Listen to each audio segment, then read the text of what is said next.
और चलिए आपको सीधे लिए चलते हैं। मोहन कैबिनेट की बैठक खत्म होने के बाद मंत्री कैलाश विजयवर्गीय जानकारी दे रहे हैं।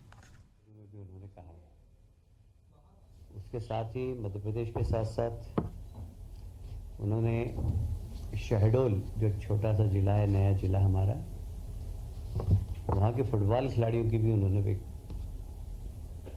पॉडकास्ट में, जो कि लेक्स फ्रीडमैन के द्वारा लिया गया था, उसमें उन्होंने मध्य प्रदेश के शहर फुटबॉल शहडोल की तारीफ की है।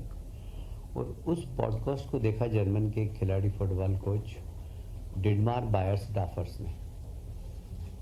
उन्होंने कहा कि यदि ऐसी बात है, मध्य प्रदेश में शहडोल एक ब्राज़ील की तरह उभर रहा फुटबॉल के, तो हम भी वहाँ के खिलाड़ियों को कोच करना चाहेंगे। भारत सरकार और कोच मिस्टर डिडमार बायर्स के बीच में चर्चा चल रही है। हम शहडोल के खिलाड़ियों को वहाँ भेजने की तैयारी कर रहे हैं। ये एक बहुत बड़ी उपलब्धि है मध्य प्रदेश के लिए, और मध्य प्रदेश के खिलाड़ियों का इससे मनोबल भी बढ़ेगा। पीएम मित्र पार्क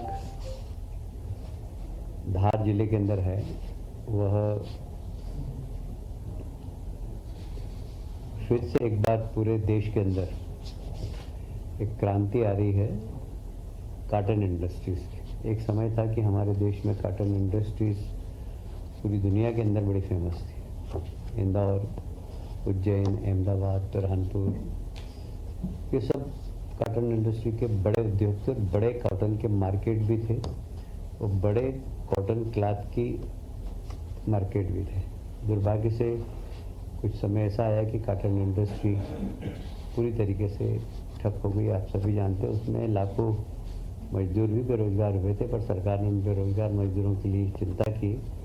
अब पुनः ये इंडस्ट्री में बूम आ रहा है, और हमें कहते हुए बहुत गर्व है कि एक बहुत बड़ा पार्क और पीएम मित्रा पार्क धार में मिला है हमको। उसका एक रोड शो 3 सितंबर को हमारे केंद्रीय मंत्री श्री गिरिराज किशोर जी, टेक्सटाइल मिनिस्टर हैं, उनके साथ एक रोड शो होगा, और उसमें सभी टेक्सटाइल उद्योग के देश के और बाहर के भी लोग आएंगे, और हम तत्काल भूमि आवंटन प्रक्रिया प्रारंभ करेंगे। मात्र 1 रुपये प्रति वर्ग मीटर प्रीमियम और 120 रुपये प्रति वर्ग फीट विकास शुल्क लेकर जो पहले आएगा वो पहले पाएगा, इस आधार पर हम चालू करेंगे। और ये 22 अगस्त से 11 सितंबर तक इनके फॉर्म खुले रहेंगे। ये एक बहुत बड़ा, इसमें लगभग 2000 करोड़ से अधिक की लागत लगेगी, और लगभग 3 लाख नौकरियों का सृजन होगा इसमें, और साथ ही 1 लाख अप्रत्यक्ष भी रोजगार मिलेंगे। आप सभी जानते हैं, कल ही विक्रमादित्य वैदिक घड़ी और मोबाइल ऐप का लोकार्पण हमारे प्रदेश डॉक्टर मोहन यादव जी ने किया है। एक समय था जब कालगणना का सेंटर उज्जैन हुआ करता था, और 1000 साल के गुलामी के कालखंड में कुछ परिस्थितियां ऐसी बनी कि कालगणना का केंद्र अब बदल गया।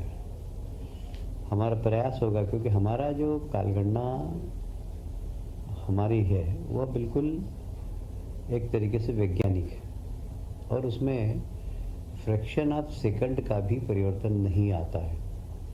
ये हमारी कालगणना की विशेषता है। तो उसका कारण है कि हमारे यहाँ सूर्य और 9 ग्रह जितने भी हैं उनके संचालन के हिसाब से कालगणना होती है, और वो उसकी एक्यूरेसी बहुत ज़बरदस्त है। तो अब हम वापस फिर से विक्रमादित्य की वैदिक घड़ी को पहले हम अपने देश में उसको लाएंगे।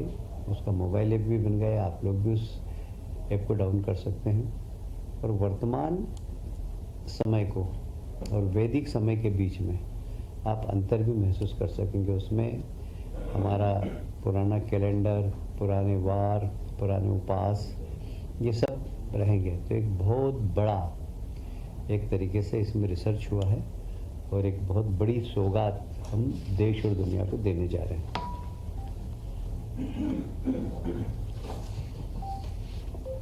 ग्वालियर पर्यटन कॉन्क्लेव हुई पिछले दिनों 30 तारीख को। कॉन्क्लेव में लगभग 3,200 करोड़ से अधिक के निवेश प्रस्ताव हमें मिले हैं। 7 भूमियों के लिए 6 निवेशकों को लेटर ऑफ अलॉटमेंट प्रदान किया गया। सीधे तौर पर 7 करोड़ से अधिक का निवेश और बड़ी संख्या में रोजगार सृजन होगा। आप जानते हैं कि पर्यटन अपने आप में एक बहुत बड़ी इंडस्ट्री है और इसमें देश के बड़े इन्वेस्टर जो पर्यटन के क्षेत्र में काम करते हैं उन लोगों का आना, रुचि लेना और तत्काल इस कॉन्क्लेव में ऑफर को स्वीकार करते हुए एमओयू करना, ये एक बहुत बड़ी उपलब्धि है। Shri Sachin Gupta service land and developers private limited हैं, उन्होंने 1,000 करोड़ का एमओयू किया है। श्री मुकेश अग्रवाल जी और Babulal Jain Shruti infrastructure private limited 500 crore का किया है इन्होंने। Shri Vikas Ahluwalia John by the park 500 crore का। श्री काहा डेवलपर्स प्राइवेट लिमिटेड इनका 250 करोड़ का।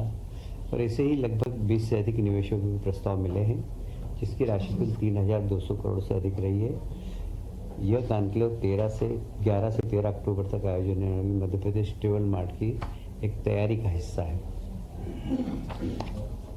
आप सभी जानते हैं कि प्रधानमंत्री जी का एक सपना है कि हर घर के अंदर शुद्ध जल पहुंचे, नल जल योजना। क्योंकि WHO का एक रिपोर्ट के अंदर ज़्यादा जो हमारे यहाँ बीमारियाँ होती है, विशेषकर एशिया के अंदर, वह वाटर के द्वारा होती है, गंदे पानी से होती है। और इसलिए शहर स्वच्छ रहे, स्वस्थ रहे, भारत स्वच्छ रहे और स्वस्थ रहे, ये प्रधानमंत्री जी का सपना है। और इसीलिए नल जल योजना जो प्रधानमंत्री जी के बहुत ही उनके प्रिय योजना है और उसमें मध्य प्रदेश ने काफ़ी अच्छा काम किया है। जल जीवन मिशन के क्रियान्वयन की हमने वापस अभी एक बार पुनरीक्षित करने के बाद ऐसा लगा कि अभी योजना हमारी अधूरी है और उसमें और पैसों की आवश्यकता है। अब चूँकि केंद्र सरकार ने अपना बजट बता दिया था पहले, पर अब जो भी लागत आने वाली वो मध्य प्रदेश सरकार अपने बजट से देगी। और इस प्रकार मिशन में अब तक लगभग 20,765 करोड़ की लागत की 27,990 एकल ग्राम नल जल योजनाएं, राशि लगभग 60,786 करोड़ लागत की 148 समूह जल प्रदान योजनाओं की स्वीकृति प्रदान की गई है। स्वीकृति 27,990 योजनाओं में से 15,947 ग्रामों की योजनाएं पूर्ण हो चुकी हैं। मैं इसको फिर से रिपीट करता हूँ। स्वीकृत हुई थी वो 27,990 योजनाएं, उसमें से 15,947 ग्रामों की योजनाएं पूर्ण हो चुकी हैं एवं 12,043 योजनाओं में से योजनाओं के कार्य विभिन्न चरणों में अभी प्रस्तावित है।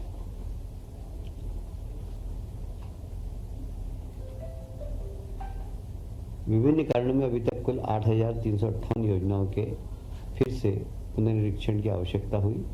यदि पुनरीक्षण की कार्रवाई नहीं की जाती तो 7 लाख ग्रामीण परिवार क्रियाशील घरेलू नल कनेक्शन से वंचित रह जाते।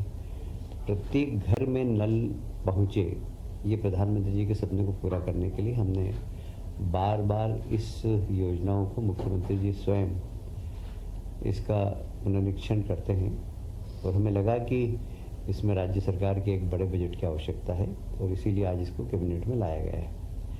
समस्त परिक्षेत्र में कुल 8,358 पुनरीक्षित परियोजनाओं के स्थायी वित्त समिति की बैठकों में विस्तृत परीक्षण के उपरांत कुल लागत 9,026.97 करोड़ की स्वीकृति दिए जाने की अनुशंसा की गई है।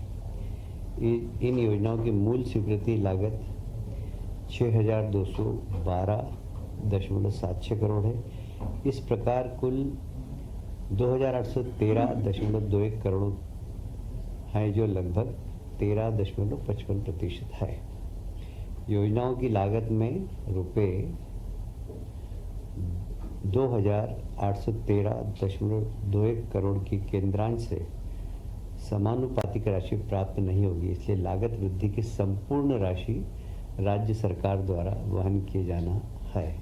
और इसीलिए मंत्रिमंडल में आया है, क्योंकि केंद्र सरकार ने कह दिया कि जो अब उनका अंश केंद्रांश है वो हम नहीं देंगे, और इसीलिए राज्य सरकार इसको वहन करेगी। हमारा उद्देश्य बहुत क्लियर है कि हमें हर गांव के अंदर शुद्ध पानी पहुंचाना है, और इसीलिए इतना बड़ा आज प्रस्ताव हम कैबिनेट में लाए हैं। कुल मिलाकर ये 80,000 करोड़ की योजना है।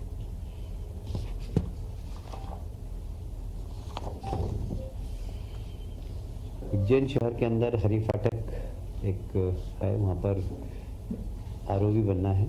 4 लेन 980 मीटर लंबाई है इसकी, और अभी वहाँ पर हालांकि ब्रिज है पर 2 लेन का है, और जिस प्रकार सिंहस्थ आ रहा है और संख्या के बारे में अभी कोई भी अनुमान नहीं है, पर हम अपनी तैयारी उस पर कर रहे हैं कि हमेशा जितने आती है उससे 3 गुना भी अगर जनता आए तो हम कम से कम उनके सुविधापूर्वक आके स्नान कर सके, ये हमारी तैयारी है।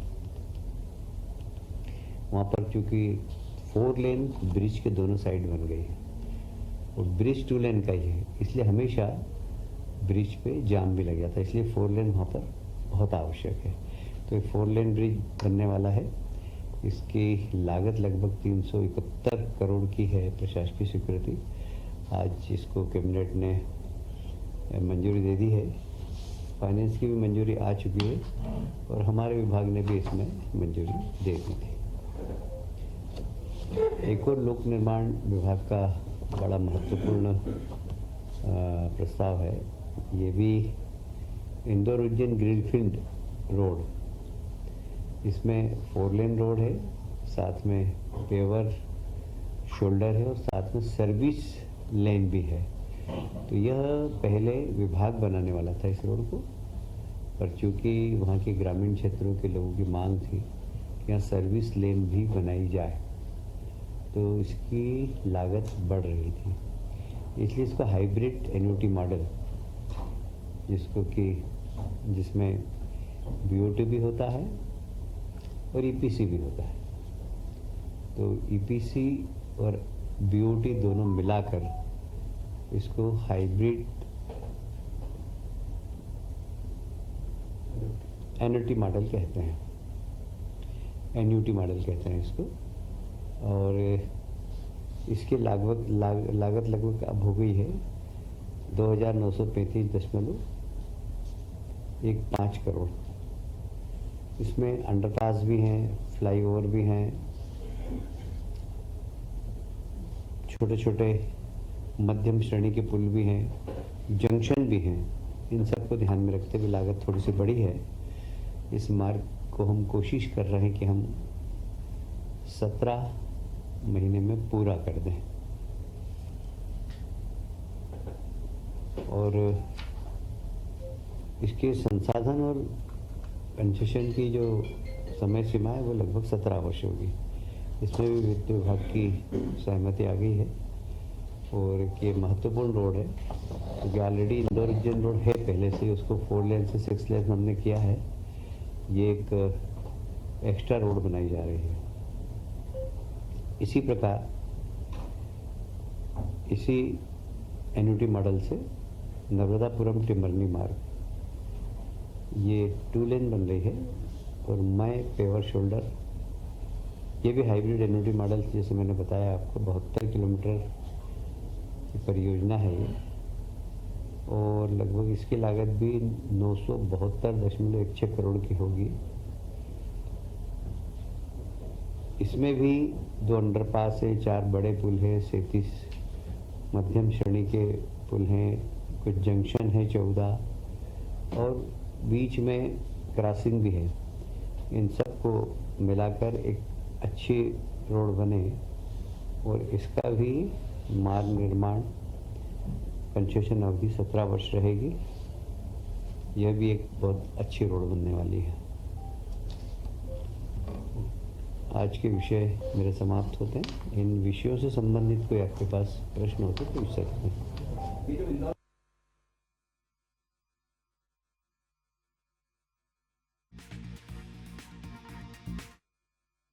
ये अपने एयरपोर्ट से जब हम आगे जाते हैं तो पितृ पर्वत आता है, उसके आगे वहाँ से सीधा ये उज्जैन में जाएगा।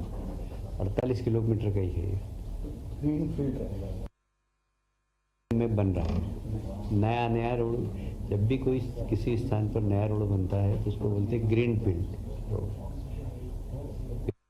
नहीं है, नई सड़क बन रही है।